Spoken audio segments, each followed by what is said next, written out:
SOS, la vie devant soi est un triptyque de verre et de plomb signé Nathalie Chénaud. Le grand air se prête mal à l'exposition de vitraux. Et c'est pourtant le pari un peu fou que s'est fixé Nathalie Chénaud, maître verrier, en réalisant ce triptyque de verre et de plomb qui, durant 2 jours, s'est installé au cœur du jardin labyrinthique du parc de la Clé à Marville-les-Bois, dans le cadre d'une opération qui consistait à faire entrer l'art dans les parcs et jardins. C'est le 14 avril 1912 que fut lancé le premier SOS de l'histoire depuis la station radio du Titanic. Aujourd'hui, c'est le bateau-terre qui est en danger, tout au moins ses passagers. Les atteintes à l'environnement se multiplient sur tous les points du globe. La fée électricité depuis les centrales nucléaires arbore un nez crochu de sorcière.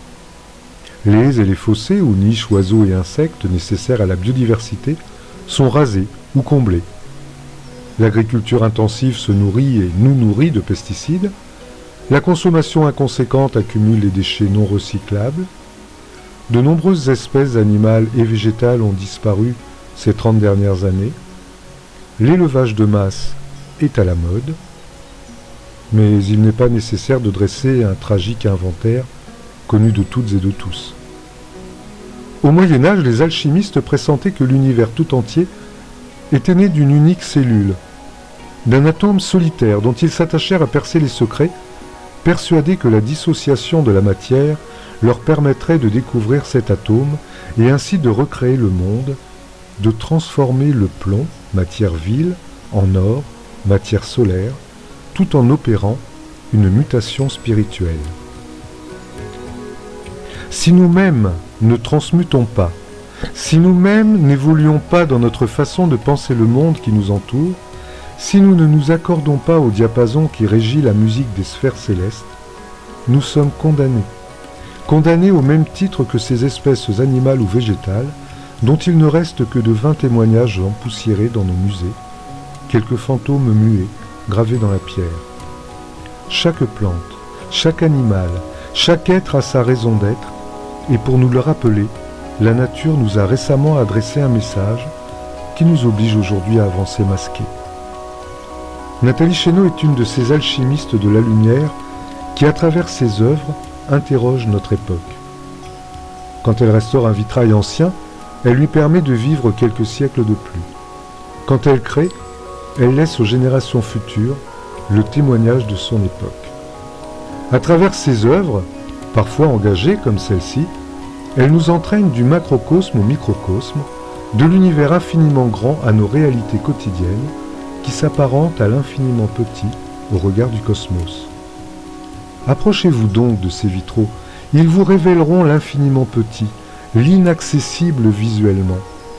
Selon les grandes lois de l'hermétisme, tout ce qui est en haut est semblable à ce qui est en bas.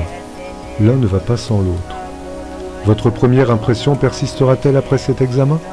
Ce n'est pas le diable qui se cache dans les détails des vitraux de Nathalie Chénaud, mais la vie, les origines mêmes de la vie, figées ou plutôt vivant, vibrant dans le verre, ce verre pétri de silice, de cendres de fougère et de sel.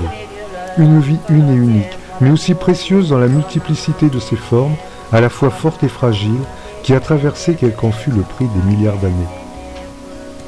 Installé à l'orée du labyrinthe végétal du parc de la Clé, ce triptyque de verre et de plomb, de grisailles médiévales et d'émaux renaissants a été conçu spécialement pour séjourner entre parc et jardin. Inutile de dire qu'il a connu un très vif succès.